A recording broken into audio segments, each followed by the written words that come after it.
क्या पत्थर वक्त को कैद कर सकते हैं? दोस्तों, हम अक्सर सोचते हैं कि इमारतें सिर्फ ईंट, पत्थर और मिट्टी से बनती हैं, लेकिन कुछ जगहें ऐसी होती हैं जो सिर्फ जगह नहीं घेरती, बल्कि वो वक्त को थाम लेती हैं, जैसे उनके सामने वक्त खुद रुक जाता हो।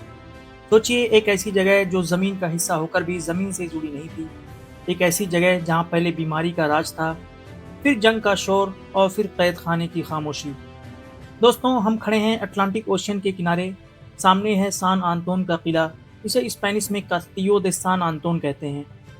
यह सिर्फ एक किला नहीं, ये गलीसिया की पूरी तारीख का वो पन्ना है जिसे समंदर की लहरों ने खुद लिखा है। लहरें आ रही हैं, ठंडी हवा चेहरे पर लग रही है, और ये पुराना पत्थर हमें देख रहा है, जैसे कहता हो, आ जाओ मेरी कहानी सुनो। अगर हम तारीख के पन्ने पलटें तो पता चलता है कि जिस जगह पर आज ये शानदार किला खड़ा है, वो एक छोटा सा आइलैंड था, बिल्कुल शहर से अलग। शुरू में यह लासेरातो यानी क्वारंटीन स्टेशन था, ऐसी जगह जहां नाइलाज मरीजों और सेलर्स को रखा जाता था ताकि शहर में बीमारी ना फैले। उस जमाने में यह उम्मीद की जगह नहीं, मायूसी की जगह थी। लेकिन वक्त बदला। 1587 में किंग फिलिप सेकंड ने महसूस किया कि ये आइलैंड सिर्फ मरीजों के लिए नहीं बल्कि स्पेन की हिफाजत के लिए ज़रूरी है।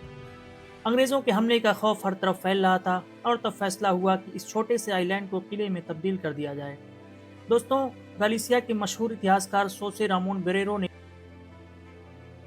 लिखा है कि ये अक्रोनिया का सबसे इम्पोर्टेंट डिफेंसिव पॉइंट था, और 19th सेंचुरी के मशहूर ट्रेवलर और राइटर जॉर्ज बोरो, जिन्होंने अपनी किताब द बाइबल इन स्पेन में स्पेन के सफ़र का जिक्र किया, वो गलीसिया की इन पुरानी दीवारों और लोगों की सख्त जानी का जिक्र करते हैं।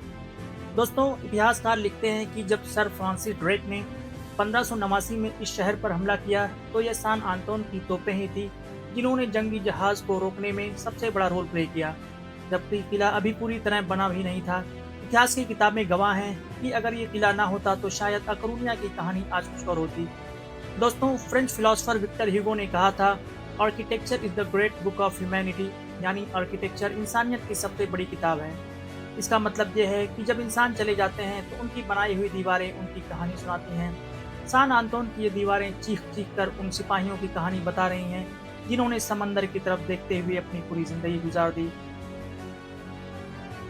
लेकिन दोस्तों, सवाल ये है कि क्या ये जगह हमेशा से एक मुहाफिज थी? जवाब है नहीं।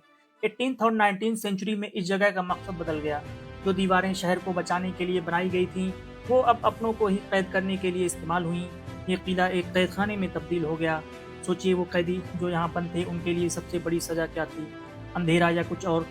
उनका सबसे बड़ा डर ये था कि वो समंदर की आवाज़ सुन सकते थे, आज़ादी की हवा महसूस करते, लेकिन उसे छू नहीं सकते थे। समंदर के इतने करीब होते हुए भी बहुत दूर थे। तारीखी दस्तावेज बताते हैं कि यहाँ कई सियासी कैदी भी बंद हुए, और यहाँ तक कि मशहूर जनरल खुआन दियाज पोर्लियर को भी यहीं पे कैद रखा गया, जिन्हें बाद में फांसी दी गई। इन दीवारों के अंदर दर्द की कितनी कहानियाँ हैं। दोस्तों, जब हम इस किले के अंदर चलते हैं तो आपको एक अजीब सी ठंडक महसूस होती है। ये सिर्फ मौसम की ठंडक नहीं। ज़रा सोचिए, सदियों पहले इसी पत्थर पर किसी सिपाही ने बैठकर घर वालों को खत लिखा होगा। किसी खिड़की से किसी कैदी ने आखिरी बार सूरज को डूबते हुए देखा होगा। आज ये जगह आर्कियोलॉजिकल एंड हिस्टोरिकल म्यूजियम है। यहाँ गलीसिया की पुरानी सिविलाइजेशन, केल्ट्स के जेवरात और रोमन अम्पायर के आर्टिफैक्ट्स मौजूद हैं। लेकिन अगर आप ध्यान से सुने तो इन शीशों के पीछे रखी हुई चीज़ें आज भी जिंदा हो लगती हैं। हर आर्टिफैक्ट के पीछे एक इंसान था जिसके अपनी उम्मीदें, खौफ और सपने थे। दोस्तों, ये किला हमें एक गहरी बात सिखाता है। कोई भी चीज़ हमेशा वैसी नहीं रहती जैसी वो शुरू होती है। जो कभी बीमारों का घर था वो किला बना, जो किला था वो कैद खाना बना, और कैद खाना वो आज कल्चर और नॉलेज का मरकज़ है। हम तारीख को सिर्फ किताबों में ढूंढते हैं, असल तारीख उन पत्थरों में है जो खामोशी से हमें देख रहे हैं और सुन रहे हैं। दोस्तों, अगली बार जब आप किसी पुरानी इमारत के पास से गुजरें तो रुक कर सोचिएगा ज़रूर, क्या हम वक्त को देख रहे हैं या वक्त हमें देख रहा है।